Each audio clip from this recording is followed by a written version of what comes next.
Inside the school district's budget, there are pots of money, to oversimplify it a little bit, and those pots of money have some legislative controls on how they can be used. The two biggest ones are the general operating fund and the capital fund. General operating fund dollars are the dollars that we are allocated either through assessments of taxes or from the state through the FEFP, the Florida Education Finance Program, but the dollars are intended to pay the bills. Buy gas for our buses, pay the salaries of our teachers, pay the electric bills, those kinds of recurring things. Capital dollars legislatively are intended for the purpose of renovating, building, purchasing capital infrastructure. So we use that money to maintain and build new schools, to buy school buses, to buy computers, those kinds of things that really are long-term capital assets. And those are the dollars that we're using on each of these projects. I think as the three campuses that you're about to see in the next 30 minutes or so are good examples of a number of things. Our focus on providing our students with a 21st century learning experience, a real focus on the physical safety and security of our campuses, and we'll talk a little bit about what that looks like. The Sarasota County Technical Institute, to me, is one of a kind. You have students who are now attending school in spaces that look like where they're ultimately going to go to work. Our lifelong learners have spaces to attend classes in unlike any they have ever had before. The collaboration with the City of Venice that will ultimately lead to a spectacular performing arts center, I think will serve as a model for other communities who look for collaborative opportunities between local government and school boards. I guess maybe a good place to start is we don't rebuild or renovate facilities just because we can. Typically we find that we have a capital need that's about that big, a capital budget that's about that big, and so we go through a fairly deliberate, fairly quantifiable process to decide which of those capital needs rises to the top in terms of spending those limited capital dollars. When projects like Venice High School, Booker High School, and SCTI get to the top of that list, you have to ask yourself the question, okay, how are we going to pay for this? Three real big reasons that I think now was the time to build these schools. And those three reasons are money was cheap, construction prices were falling, and the community was in economic decline and needed a boost. So not only do we have the impact of providing our students with great facilities to go and get an education in, with amenities that are unprecedented when we talk about the technology, the quality of the facility, but we're also getting to affect their home life in the aspect of we're giving their parents job, employment opportunity, aunts, uncles, cousins, brothers, sisters, etc., family members, friends, employment opportunity so that they may have provisions for life.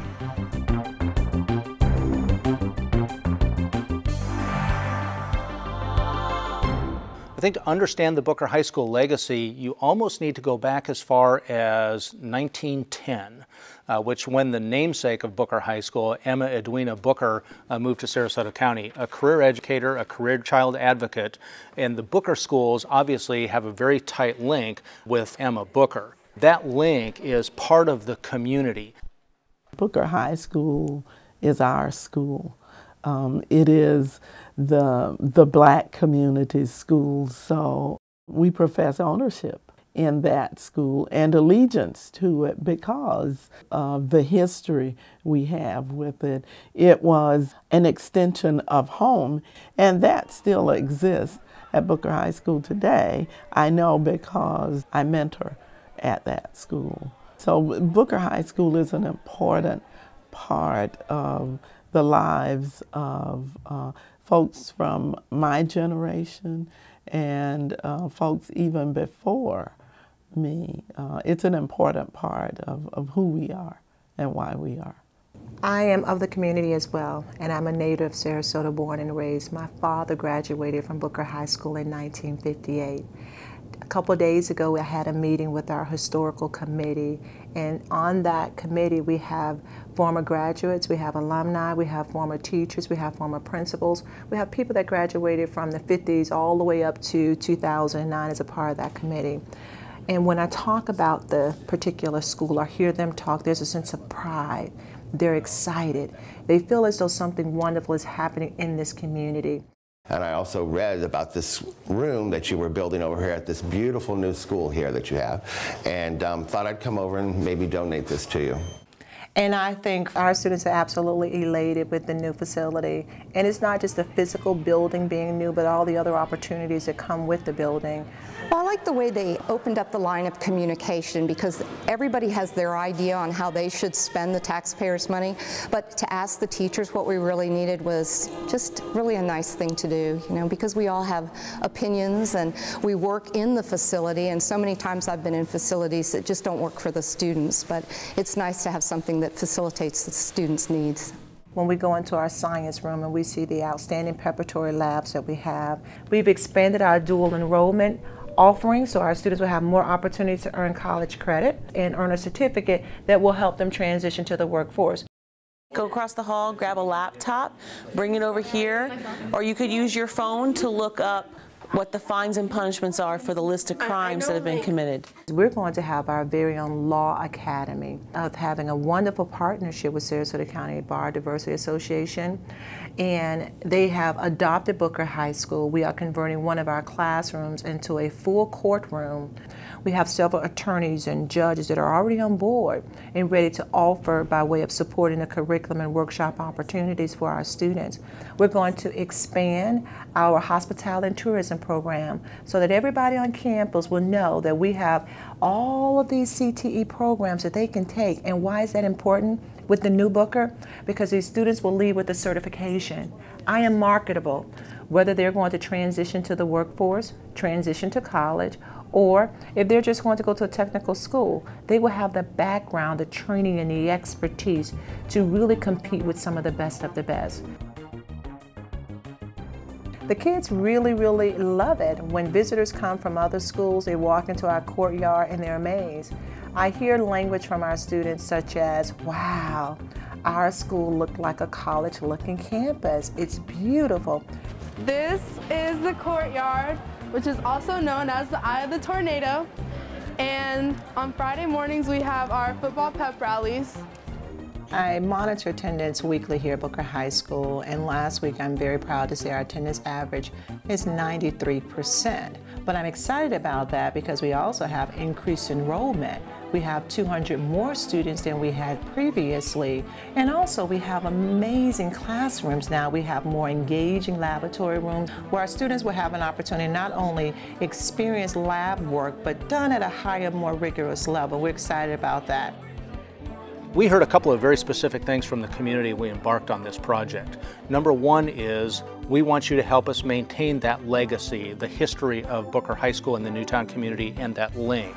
And number two, jobs. As proud as we are of our local labor goals and percentages that we've committed to and achieved to date, we're even more proud of the fact that there's been individuals who have come on to this project with minimal to no training, with minimal to no experience, and have acquired valuable training, valuable experience through the Booker High School project. Individuals who came in as day laborers have now been permanently picked up by companies such as AMS, Ackerman Plumbing, Bennett Contracting. Those companies have committed to this community. Those individuals have committed to their careers, picked up valuable experience, and now there are many of them working on other projects elsewhere with those companies. I think the Booker experiment has turned into a most both profitable and prosperous initiative that we saw many of those same workforces as they left Robert Taylor, came to Booker to the Walmart, skill levels and some permanency. And Booker has been one of the most impactful things, let's say efforts, to strike our community in the last 12 to 15 years.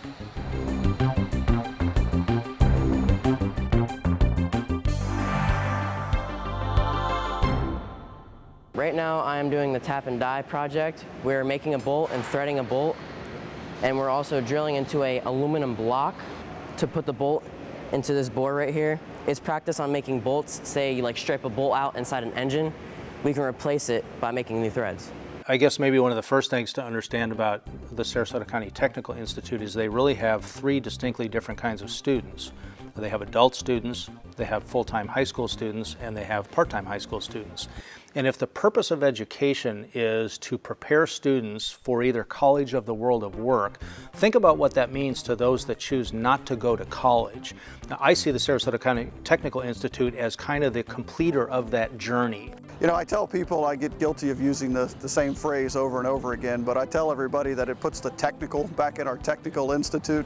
We're in buildings that were built, some of them 40 years ago, and they're quite dated. I mean, it's hard to go out into the community and say, you know, let's have SCTI be your training partner and provide you a high quality education, and they take a look at the facility and say you're a little outdated for the technical environment that the world operates in. And when you see this building, you now have a platform to deliver technical education, and the building sells itself as far as marketing to our community and our future students.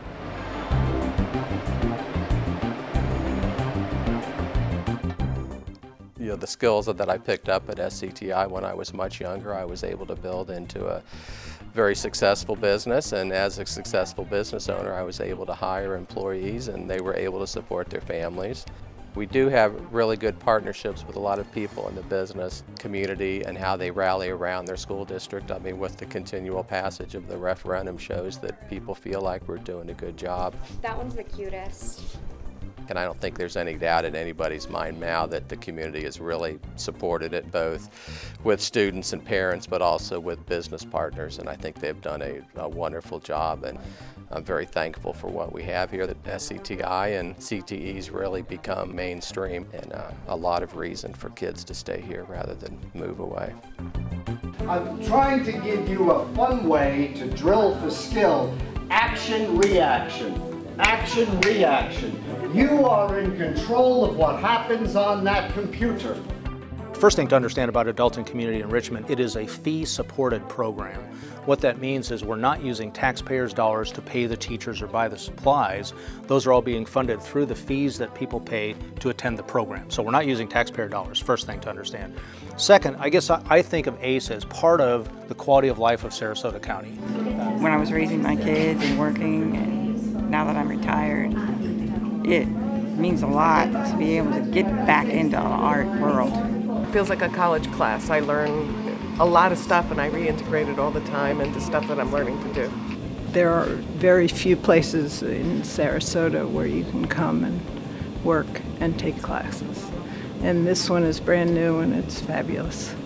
The other thing I think that is significant is that facility is shared with adult basic education programs. And so if you think about the very basic components of being workforce ready, they include things like having a high school diploma or an equivalent, or knowing how to speak and understand the English language. Both of those things happen in that wing that we are calling ACE. It's not just about lifelong learning, it's also about giving people those very basic skills, a GED, and help with the language so that they're competitive to enter the workforce as well. Okay, you guys, the idiom for this week is dying. Okay, now you understand die? Yeah. Right? Okay, not for the idiom, okay? I promise you're not dying. This means something you really, really, really want to do. I'm arriving in America as the trainings, yeah. But the first important is the learning my English. You know, in Americans is speaking English all the everywhere. I'm studying English is the one point, but the second I'm learning the acupunctures and the science. My futures, I want to be a doctor. Yes, you know, the Chinese traditional medicine is very famous in the world, but the Western medicine is different. In the Americans, wow, it's great, it's top one. So if I learned medicines in the Americans and combine Chinese traditional medicine to use it to people, to help everyone, that's great. One of the things I don't think the school district gets enough credit for is their support of SCTI. People think of a school district, they immediately think of kindergarten through 12th grade, because that really is the core mission of the district. But workforce education is assigned by the state as a function of a local school board, and our school board has embraced that. You don't see that all over the state. And here I feel like SCTI is an integral part of our school district, as evidenced by the number of high school students that come through here in their 11th and 12th grade years, and the adults that are here with us. We are part of the core mission of Sarasota County Schools, and you really don't see that in every district around the state. And certainly the financial commitment that they've made to technical education is second to none.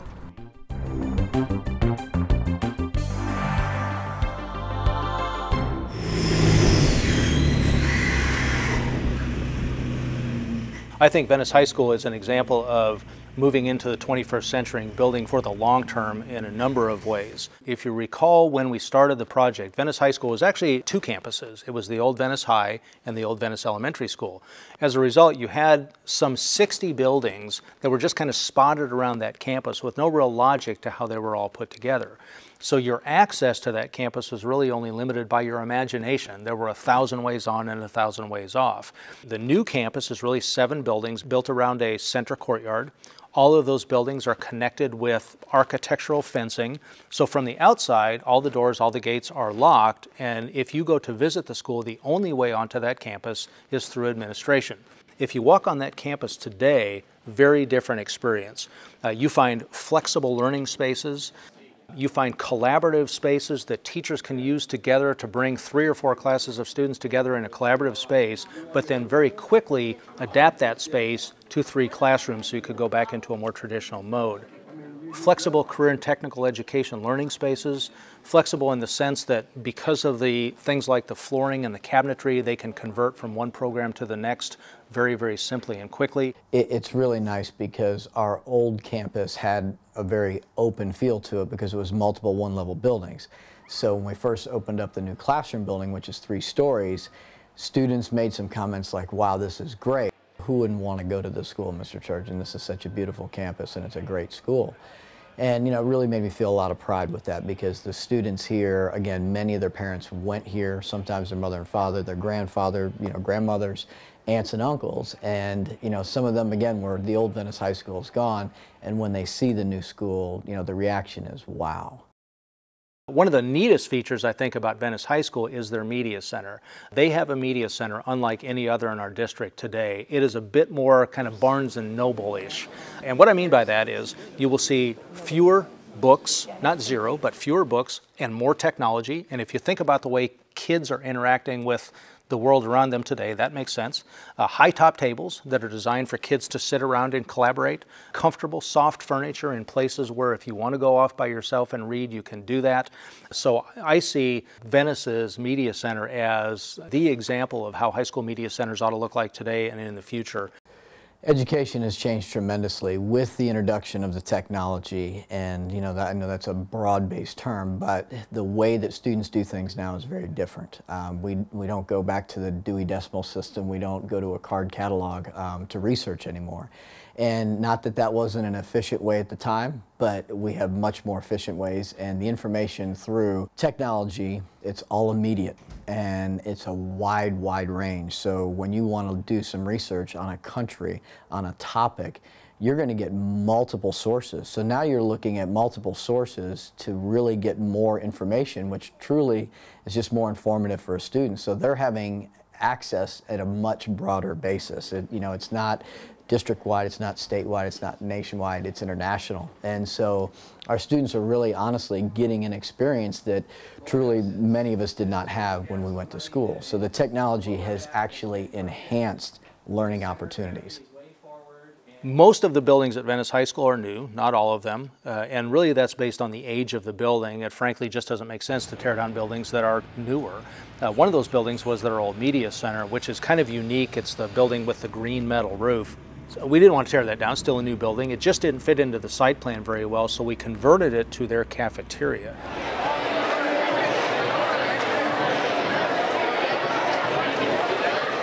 They've been using that cafeteria now for a little better than a year, and the conversion just worked perfectly. It feels like it was designed initially to be a cafeteria kitchen. When we first moved into the new cafeteria, I said, wow, this is like a food court. This is really nice. And when you walk into our courtyard, you can see the classroom buildings, the new gym.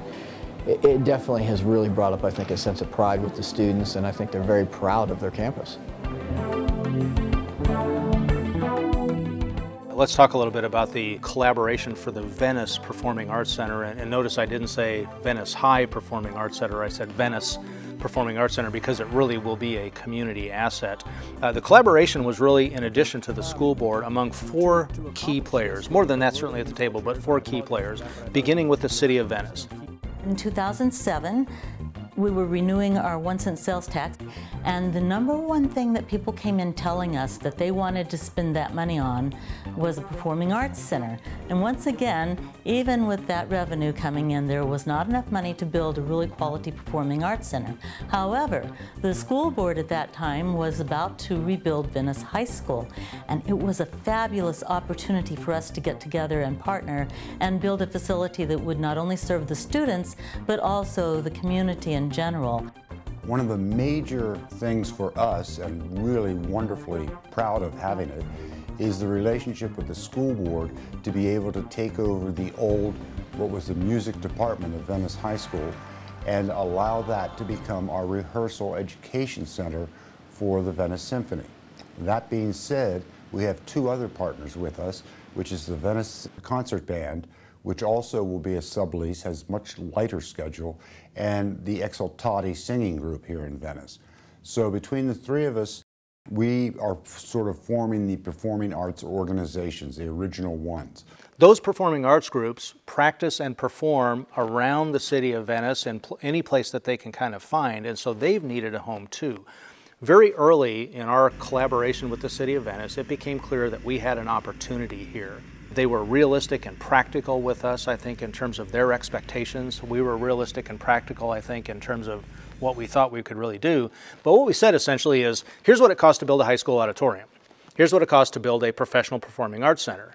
If City of Venice, if you're willing to pay the difference, we will build a performing arts center on the campus of Venice High School, but it will be a community asset shared by the community. Probably the most interesting aspect of this whole Performing Arts Center, right from the get-go, was that it was a combination of public-private support, but primarily it was public-public support. So here you get an entity like the Venice City government, and then you get an entity like the school board, which are actually 2 separate entities working together. That's pretty unheard of around the country. And I think that we have an opportunity to showcase this and really be an example to other communities as to what they can do when they decide to put their egos beside themselves and decide to come together to work for the enrichment of the community. It's not only enrichment of the community, but it's enrichment of the educational system within the community. Venice High School, I wish everyone could go take a tour. My son graduated from there several years ago, and he's just jealous of what's happening there now because the kids have the best of everything in labs, in equipment, in schoolrooms, and teachers. And this Performing Arts Center adds to that.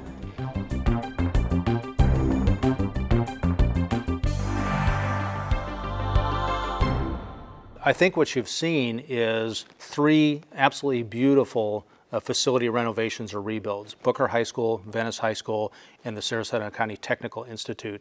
And these are facilities that are going to serve this community and our students literally for generations. Those facilities were built with a focus on flexibility, on 21st century instruction, and on improving the safety and security of our students. Safety and security is a thread that I hope you've seen running through all of these projects. Part of the reason that these 3 campuses rose to the top of our do next list is because we had some safety and security concerns relative to the design of the campuses. Today we focus a great deal of energy on a concept referred to as CPTED, or Crime Prevention Through Environmental Design. CPTED principles focus on everything from hallway and courtyard design to the selection of landscape to the physical security decisions we make, like single point entry, monitored cameras, perimeter fencing, and the like. Add to that our efforts to know something about the people who have access to our campuses through background checks, visitor control, and ID badges, and you'll see that our campuses today are safer than they've ever been before.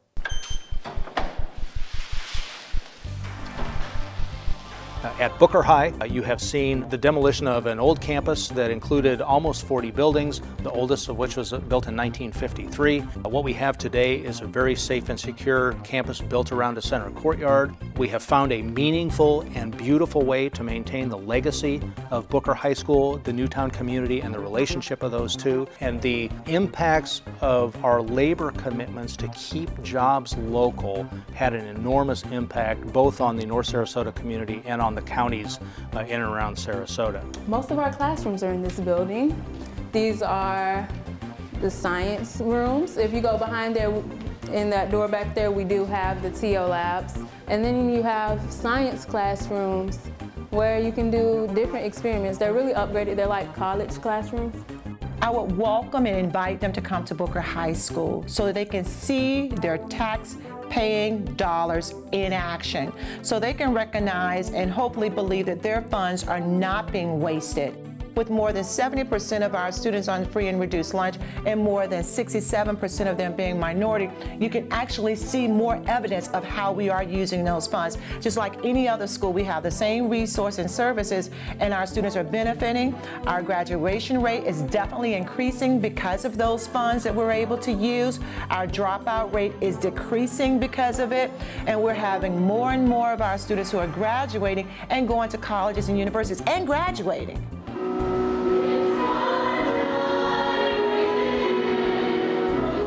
At Venice High School, you saw the demolition of some old buildings. Again, I think I mentioned the number 60.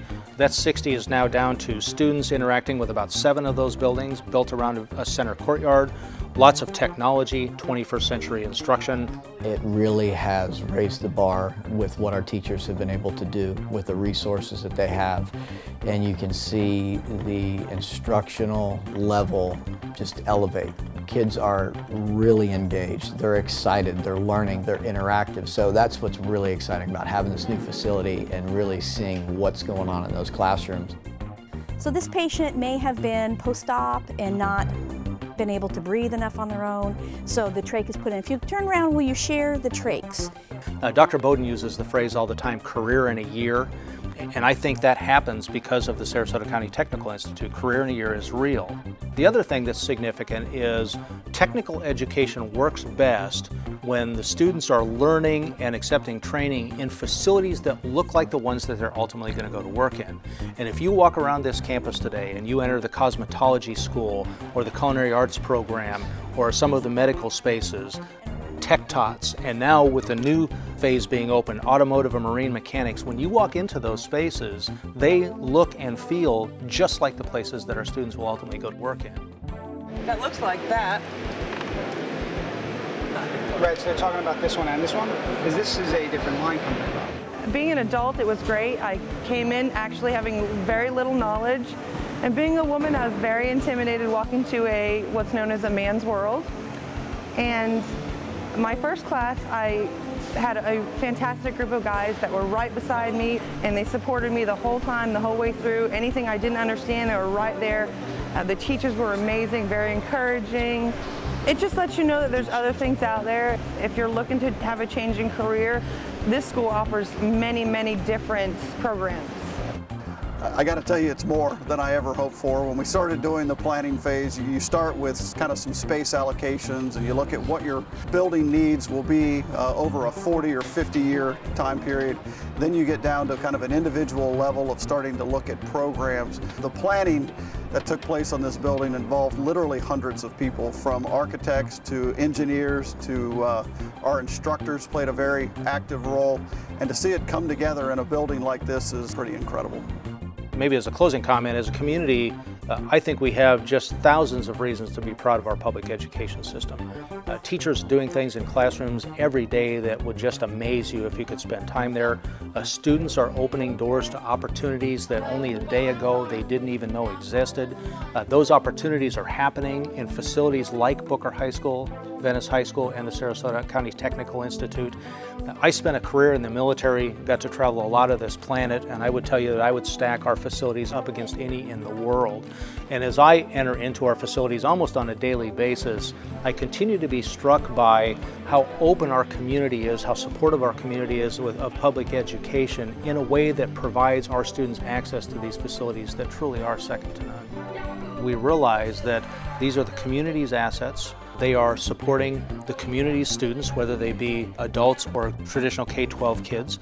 They are the community's dollars that we're spending to build those facilities to support the community's children and adults. So the collaborative efforts with the community that's being impacted, the Newtown community at Booker High School, the performing arts groups at Venice, the business community at SCTI, that's a deliberate part of making any of these projects successful.